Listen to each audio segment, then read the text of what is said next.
A surprising amount of people have Ouija boards just sitting in their closets somewhere collecting dust, and most people probably have never even used them. I found out what Ouija boards are when I was 16, and when I asked my parents if we had one in our house, my mom told me yes, she did have one buried somewhere in the closet with all the board games.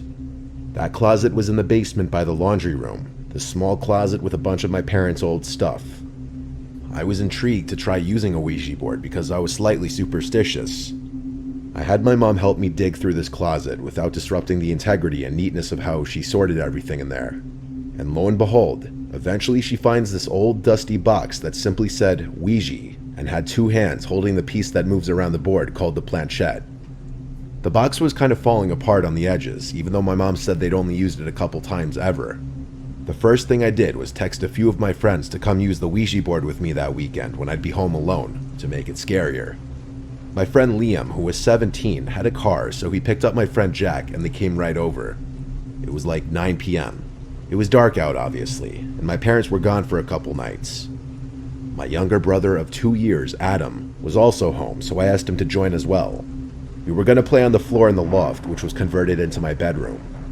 We turned off the lights and then turned on a flashlight and put it on the floor in the corner of the room, pointed towards the board. All four of us sat on one side of the board and we held the planchette and started asking questions. None of us had ever done this before, so we asked basic questions.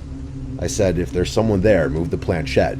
Then, for the first time, it started to move to the word yes. Adam asked, how old are you? And the planchette moved from the number 6 to 7, 67. We looked at each other, and while I suspected one of them were moving it, and I'm sure the others did too, we all played along and didn't break immersion. We took turns asking questions. Eventually, I asked the board, are you a demon? And the planchette went to the word yes. At this point, we all laughed and broke immersion, knowing one of us was messing around. At that moment, the flashlight turned off, and all of us stopped laughing and got really scared. Who did that? Someone asked. But it was clearly none of us. The flashlight was all the way in the corner. I crawled to get it and kept pressing the button.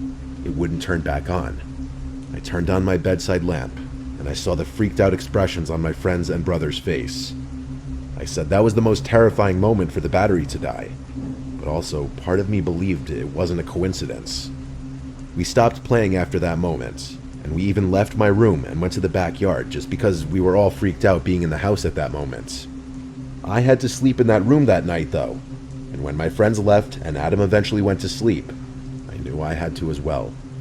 I put the Ouija board back in the box and brought it downstairs out of my room. I just felt weird sleeping in the same room as it that night.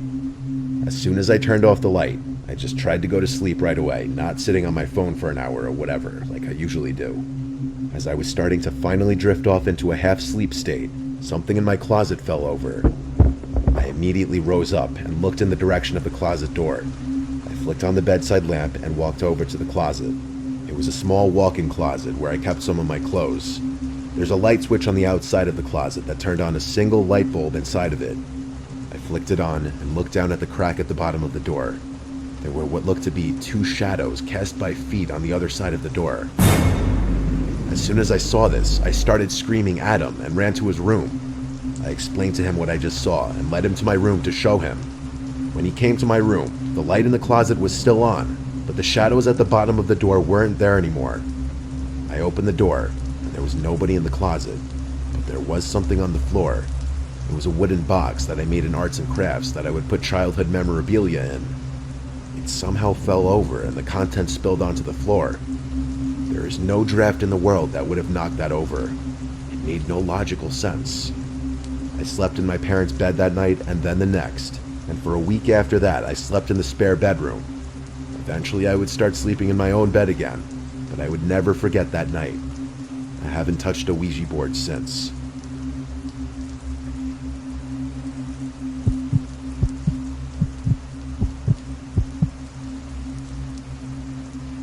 I had never used a Ouija board until I was in my mid-20s.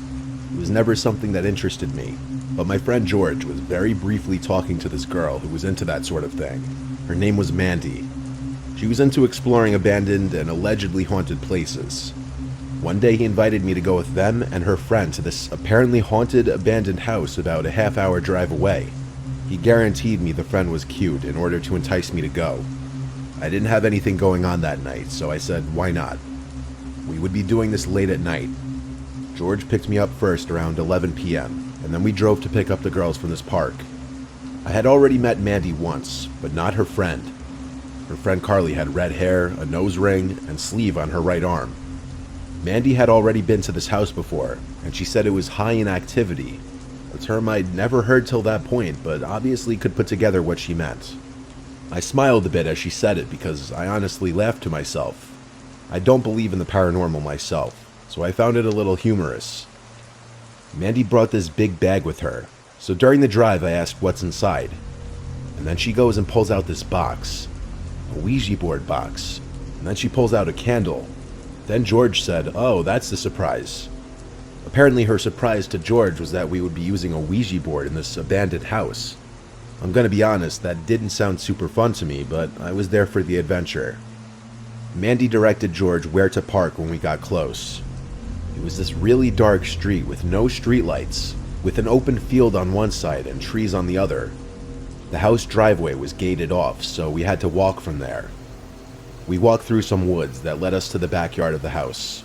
From there, Mandy led us to the back window that she climbed through last time. It was a bit high up, so we had to help the girls up, and we just climbed in ourselves, and we walked around the house for a bit. All the furniture was still inside, but it was just decrepit. It hadn't been lived in for probably decades. I don't scare easily, and I must admit, being in there at night was very eerie. It would probably be terrifying alone. It was dead silent besides our footsteps on the creaky floors.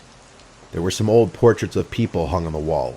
They looked like they were taken in the 50s, which made me wonder how old this house was and what was the story behind it. Most likely the couple living there died and there was no family left to claim the house. Mandy set up the board on the floor and she lit these 2 candles. I could tell she was really into this stuff. She took lead with this, asking a bunch of spiritual questions. The planchette piece didn't move for the first few questions as she kept asking, is anyone there, can anyone hear, etc. Eventually, it started to spell out the word hello. I laughed and looked at George, who laughed back. But the girls were serious and even said stop laughing. Out of respect, I did stop smiling and put a serious face on. Mandy asked, what's your name? And the planchette moved around the board slowly to spell out the name Gregory. She then asked, how long have you been dead? And then it moved around to spell out 30 years. I didn't believe any of this for a second. I knew Mandy or Carly were doing this. This went on for some time, and we played along, until there was a huge thump from upstairs in the house. We all jumped and let go of the planchette. George said, is someone up there? And Mandy insisted it could be Gregory. Mandy and Carly put their hands back on the planchette and asked, Gregory, did you make that sound? And George and I stopped her and said we need to leave if someone's upstairs. Then we watched as the planchette moved to the word yes. At this point, George and I were convinced the girls were pranking us, and that they had someone upstairs trying to scare us. Then we heard footsteps above us. There was no denying these sounds were footsteps. George and I agreed to go upstairs and check it out, expecting to find someone trying to prank us. The girls kept saying, no, come back down. We went up the extremely creaky steps and entered the first open door we found. It was a bedroom. The furniture and everything in the room was extremely decayed. And then there was this door, right in the corner of the room. Most likely a closet. It was cracked open, and we whispered to each other that we thought we heard something in the closet. I put my finger up to my lips to tell him to be quiet, and we listened. When we heard a clear exhale behind the door, we both quickly left the room. We hurried downstairs, expecting to find the girls still in the living room, but they were gone. The candles, the Ouija board, everything. There was just darkness in the house now. We didn't even hear them sneak out. We left through the window again in a hurry and ran to the car. George tried calling Mandy's phone multiple times, but it went straight to voicemail every time. She blocked him. They were nowhere to be found either. We went straight to the car and drove home. George never heard from that girl again. He only hung out with her 2 times. He didn't know where she lived or anything.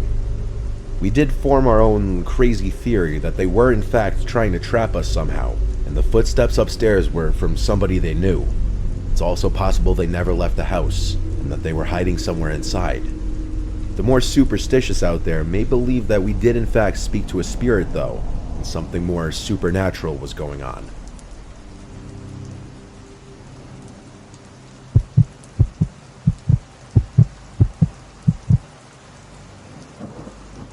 In October of 2015, when I was a junior in high school, I was in my horror phase where I was obsessed with everything scary and supernatural.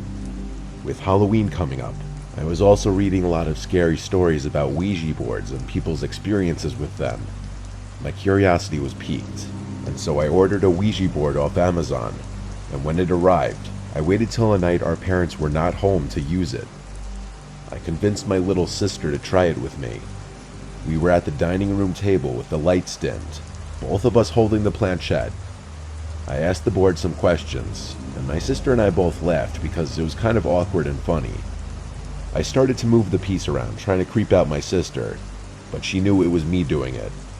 After a few minutes of doing this, we were starting to get bored, and my sister wanted to stop. I said let's try for a few more minutes. After a little bit more waiting for the planchette to move from some unseen entity, we decided to give up. My sister went to her room after this, and I went to mine. I looked up more Ouija board stories online and kept reading people's experiences with them, and then I looked up why it didn't work for us. Other people had said their first time using Ouija boards nothing had happened, so I decided I would try again. That night around 1 a.m., when my sister was already asleep, I went back down to the dining room and dimmed the lights again. I once again tried to use the Ouija board, asking similar questions as a few hours ago, just in a lower voice to not wake up my sister. I held the planchette with both hands, waiting for it to move, but it never did. Instead, I heard sounds from upstairs, like soft footsteps. It could have been my sister. She might have heard me down here. The footstep-type sounds were followed by a muffled female voice. It didn't sound quite like my sister, though, and the voice was coming from directly above me. The room above the dining room was our older brother's room, who was away at college. My sister wouldn't have been in there. I went up the stairs quietly, and I heard the voice getting louder as I got closer to my brother's room. It was coming from in there. I was curious if my sister was playing a prank on me, changing her voice to sound lower to scare me. I got to the door and put my ear up against it. I heard the voice of what sounded like an older woman. I wasn't sure how my sister could be doing a voice like that. At first I didn't know what was being said, until I realized that the voice kept saying, "Grandma's here, Georgie," over and over. It was the voice of my dead grandma. I felt every hair in my body stand up. I opened the door and turned on the light, and no one was inside. The voice had stopped. I ran to my room and shut the door and locked it and curled up under the covers. I felt the whole room spinning as I couldn't form any rational thoughts of what just happened. It was too vivid to have imagined it. When I calmed down, I did a prayer before going to sleep. Or at least trying to go to sleep. I was awake all night. I still remember this night just as vividly 8 years later.